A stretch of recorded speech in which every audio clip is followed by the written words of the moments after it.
안녕하십니까. 만화공인중개사의 저자 이용훈입니다. 오늘은 민법 및 민사특별법 제46강 그리고 공인중개사법 제45강 시간으로서 2. 상가건물 임대차 보호법 1. 적용 범위 2. 대항력 3. 존속의 보장 4. 차임 등의 증감 청구권 5. 보증금의 회수 6. 소액 보증금주 최우선 변제에 대해서 같이 공부하도록 하겠습니다. 먼저 적용 범위, 상가건물 임대차 보호법을 어떠한 범위에서 적용을 해주는지 그 적용 범위에 대해서 같이 공부하도록 하겠습니다.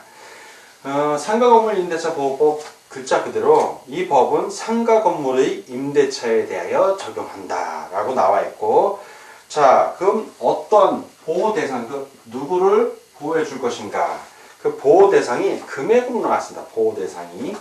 자, 그 보호 대상은 보호 대상. 자, 즉 상가건물 임대차 보호법이 적용되는 범위를 말하는 겁니다. 먼저 서울. 자, 서울 같은 경우는 금액 얼마 이하, 즉 4억 원입니다. 4억 원. 4억 원 이하 보증금. 이 금액은 보호 대상 금액은 환산 보증금이랍니다. 단순한 보증금이라 보증금 플러스 월세 곱하기 100. 자, 예를 들어서 이 환산보증금, 보증금이 2억이에요. 자, 2억. 그리고 월세가 100만 원입니다. 자, 이럴 때는 이 보호대상인지 아닌지 여부를 하려면 환산보증금을 합니다. 즉, 보증금 2억 플러스 100만 원, 월세가 100만 원이니까 100만 원 곱하기, 뭘로 한다? 100으로 합니다. 100만 원. 100만 원 곱하기 100 하면 1이에요. 1억. 자, 2억 더하기 1억 하니까 얼마? 3억. 4억 원 이하죠? 서울 같은 경우 이렇게 보호 대상이 되는 경우입니다. 이 경우가. 자, 수도권 중 과밀 업체권이요. 자, 인천과 포함하죠. 이때는 3억 원입니다. 3억 원. 자, 3억 원 이하. 그러면 수도권 중 과밀 업체권에서 보증금 2억에 100만 원이야. 그럼 보호 대상일까요? 아닐까요? 자, 그대로 계산하면 역시 아까 말한 대로 3억이라고 그랬죠. 2억 또한 1억.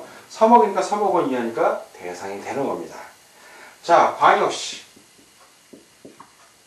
자, 군지역 제외하고 인천지역 제외합니다. 인천은 수도권에 들어갑니다. 그리고 안산, 용인, 김포, 광주. 이 경우에는 2억 4천만 원 이하. 자, 그러면 이 경우에 2억에 100만 원이라면 이때는 3억이니까 환산보증금이 2억 4천보다 초과하죠. 그러니까 보호 대상이 아닌 거예요. 그때는. 지역에 따라서 금액이 일정하다 해도 지역에 따라서 달리 적용됩니다. 자, 그 밖의 지역, 기타 지역 또는 그 밖의 지역입니다. 그 밖의 지역은 1억 8천만 원입니다. 1억 8천만 원 이하. 그 밖의 지역은 역시 2억에 100만 원이라면 환산보증금이 3억이니까 이 경우에는 상가건물 임대차 보호법의 적용 대상이 아닌 겁니다.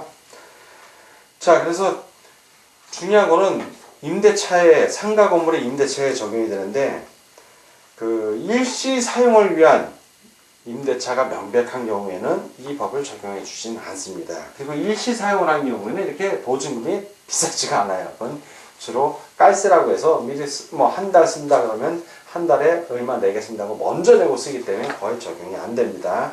그리고 등기하지 아니한 전세계약, 상가 건물도 전세 가능합니다. 그리고 미등기 전세계약이라고 그러는데 이런 경우에도 이 법을 다 준용을 해줍니다. 자, 그러면 상가 건물이 임대차인데, 그럼 상가 건물은 뭐냐?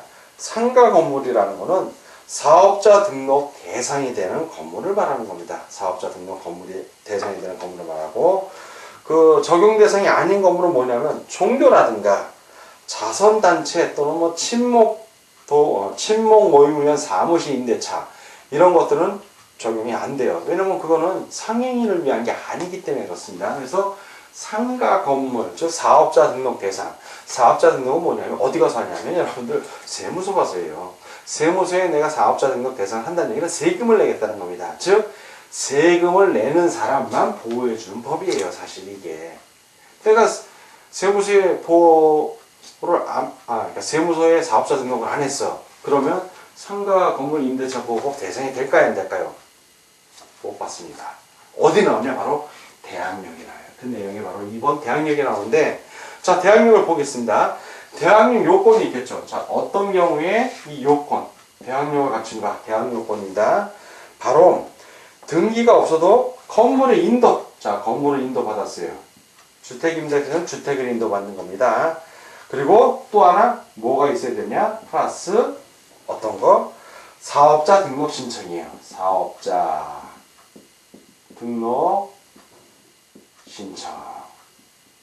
사업자 등록 신청 어디 가서 한다고 그랬죠? 세무서 가서 한다고 그랬잖아요. 상가 건물을 인도받고 사업자 등록을 신청했을 때, 이때 대항력을 갖춘 겁니다, 이미. 자, 대항력을 갖춘 거예요. 여러분들 주의할 게 사업자 등록 신청 시예요. 사업자 등록 시가 아니라. 근데 사업자 등록 신청을 하면 세무서에서 바로 사업자 등록 해줍니다, 그냥. 네, 하루 있다 오세요, 이틀 있다 오세요, 이러질 않아요. 왜? 세금 받는 건데, 국가에서 세금 받는 건데 바로 해주지, 시간을 두고 해주는 거 아닙니다. 바로 해줍니다. 그래서 어떤 때는 사업자 등록이라고 이렇게 문구가 나올 수 있어요. 시험 문제에.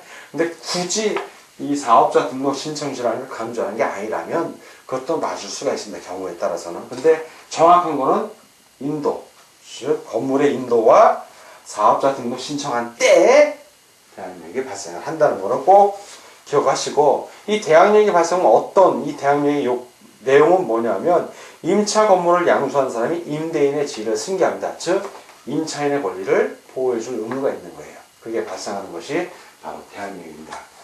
자, 적용 범위하고 대항력을 배웠고, 다음 이제 존속의 보장에 대해서 같이 공부하도록 하겠습니다. 자, 이번에는 존속의 보장에 대해서 같이 공부하도록 하겠습니다. 임대차의 존속기간, 상가건물 임대차 보호법에 있어서의 임대차의 존속기간은 최단기, 자, 최단기 1년을 보장합니다. 1년을 보장해요. 자, 1년. 근데 임차인하고 임대인이 계약을 할 때 1년 미만으로 정할 수도 있습니다. 계약 자유의 원칙에 의해서. 근데 1년 미만으로 정했을 때 핵심은 임차인은 이 계약이 1년 미만, 6개월로 했다고 치면 6개월을 주장하는 게 가능합니다. 6개월 만에 계약서에 의거해서 나 이제 더 이상 여기서 일 안 하겠습니다. 보증금 돌려주세요. 가능한데 임대인은 주장을 못합니다.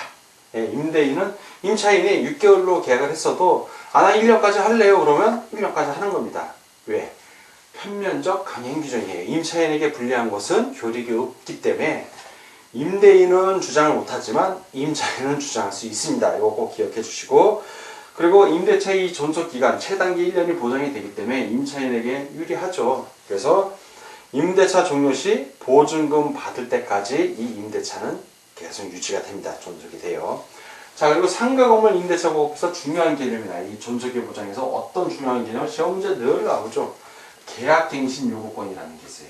계약을 갱신할 수 있는, 한 번 더 할 수 있는 갱신, 연결해서 할 수 있는 요구권이 있어요. 계약갱신 요구권. 이게 워낙 중요한 개념입니다. 여러분들 꼭 반드시 알아야 되고, 이거 꼭 암기하고 계시되, 여러분들이 중개사무소를 임차에서 들어갈 때도 여러분들도 임차인이에요. 그러면 계약갱신에 의거해서 요구할 수 있는 권리가 생깁니다.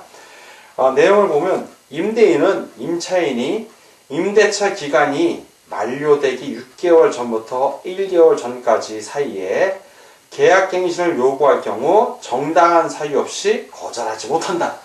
거절을 못해요. 자, 핵심은 임대인이 거절할 수 있다, 없다? 없다예요. 즉, 임차인이 계약갱신 요구를 했을 때, 임대차 기간 만료 6개월 전부터 1개월 전 사이에 임차인이 나 앞으로 계속 여기서 더 사업하고 싶어요. 계속 임대차 유지합시다. 이러면 임대인이 특별한 사유가 없는 한 거절을 못 합니다. 예, 특별한 사유가 있을 때 한해서만 이제 거절을 할 수 있는데 거절을 못 해요. 그러면 이렇게 계약갱신 요구를 해서 임차인이 요구해서 계약이 연장이 됐어요. 갱신이 된 겁니다. 이 경우에 임차인의 계약갱신 요구권은 최초 임대차 기간을 포함하여 전체 5년을 초과하지 않는 범위 내에서만 행사 가능하다. 그러면 계속 유용을 한다면 5년까지는 가능한 거예요. 최초 임대차부터 5년이니까 4번이 가능하겠죠. 매년 요구하니까. 즉 5년 동안은 사업을 할 수 있는 겁니다. 거기서 임차에서 일을 할 수 있는 거예요. 상가 건물이니까 상행일을 할 수 있죠. 5년 동안 보장이 되니까 권리금 개념이 그래서 나오는 겁니다. 자, 갱신되는 임대차는 물론 존속기간은 1년으로 봅니다. 전 임대차와 동일한 조건으로 다시 계약된 것으로 봅니다.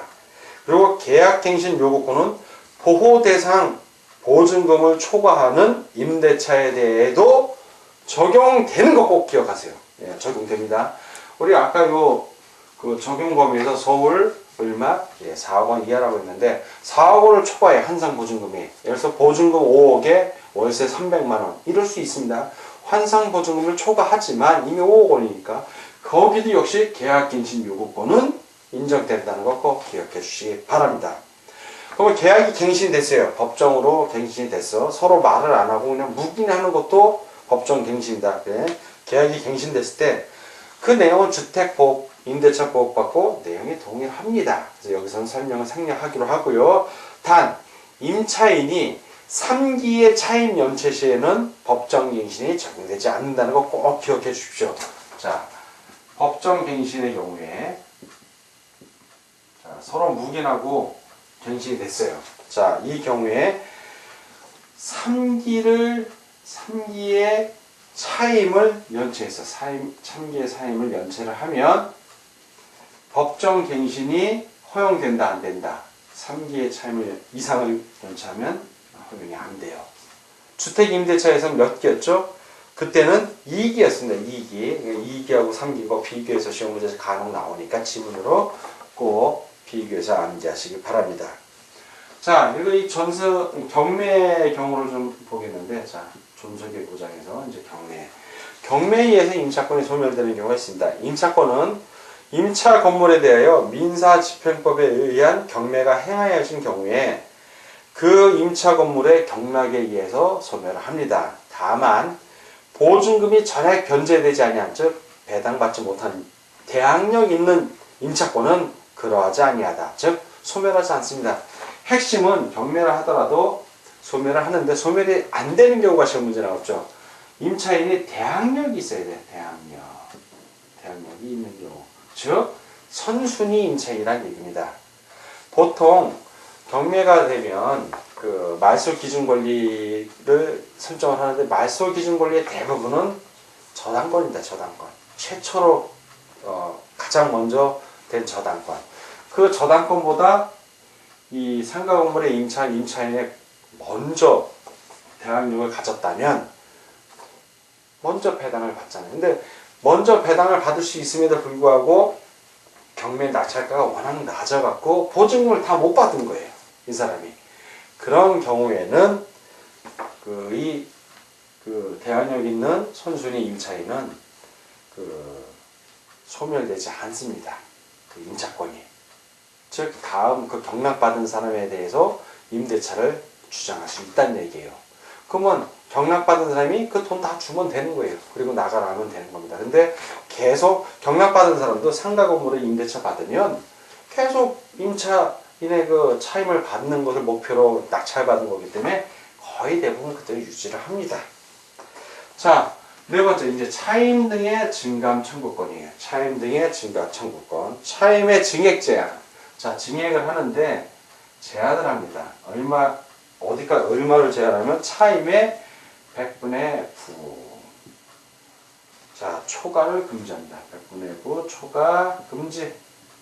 그 이내에서 증액을 하라는 얘기고, 역시 증액 후 1년 이내에는 증액을 못합니다.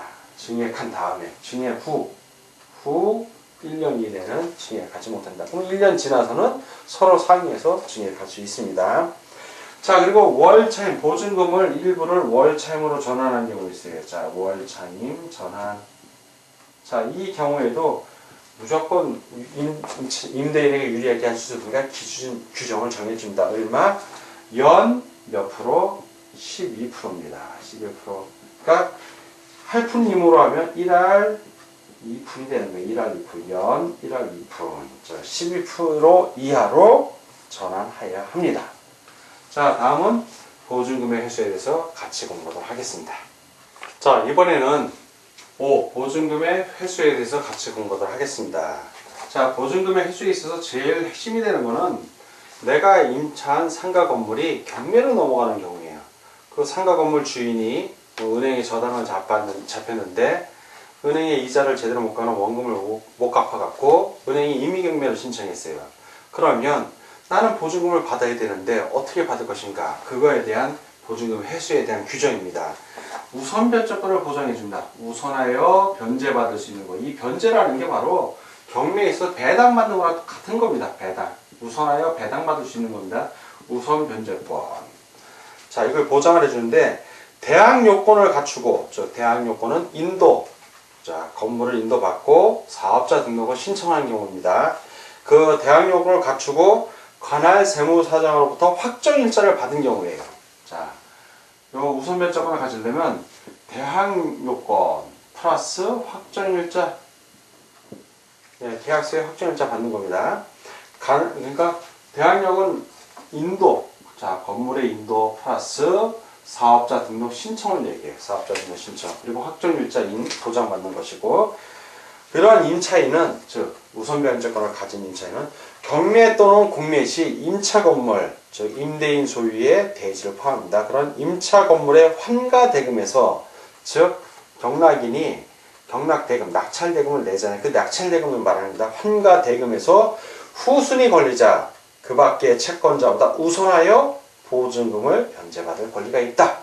선순위 권리자가 아니라 후순위 권리자도 우선하는 거예요. 왜? 후순위 권리자보다는 이 임차인이 선순위이기 때문에 그렇습니다. 그러나 선순위 권리자보다는 나중에 받아요. 왜? 후순위니까 그때는.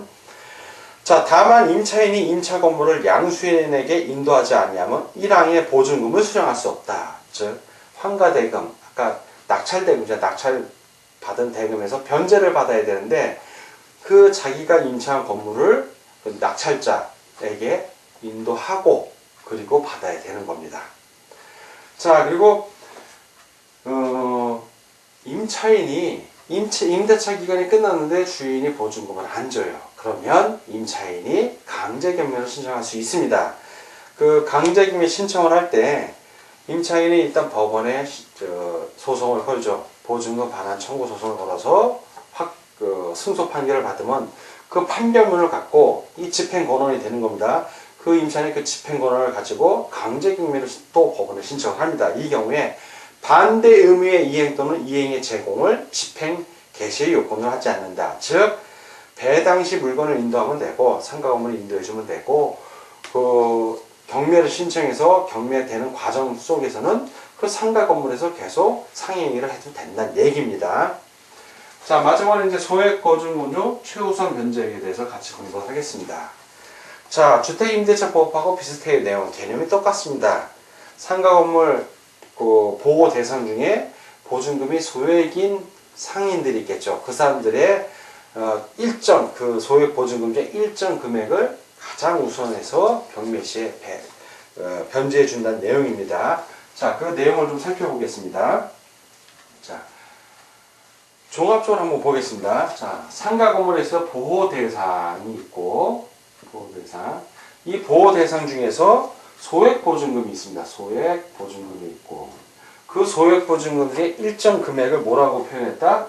최우선에서 변제받는다 해서 최우선 변제액이라고 했습니다. 자, 이렇게 세 개로 나눠보겠습니다. 그럼 먼저 서울. 자, 서울의 경우에 보호 대상은 상가 건물 임대차 보호법의 보호 대상, 즉 적용 범위는 4억 원입니다. 4억 원. 4억 원이고, 그러면 소액 보증금은 얼마냐? 6,500만 원 이하입니다. 자, 6,500만 원 이하. 자, 그리고 이 6,500만 원의 거의 3분의 1 수준인 2,200만 원을 최우선 변제액이라 합니다. 자, 서울을 살펴봤고, 두 번째, 수도권 중 과밀억제권액입니다. 수도권 중 과밀억제권역. 자, 보호 대상은 3억 원이에요. 3억 원. 3억 원의 보호 대상인데, 이 3억 원 중에서 얼마 소액 보증금은 5,500만 원 이하입니다. 5,500만 원 이하고, 자, 이 5,500만 원 이하 중에서 최우선 변제액은 3분의 1쯤 해당이 되는 1,900만 원이 됩니다. 1,900만 원.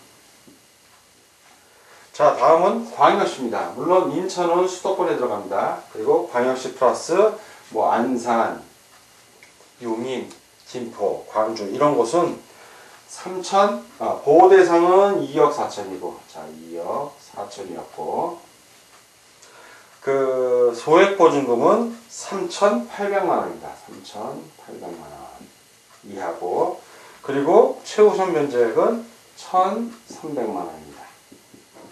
1,300만 원.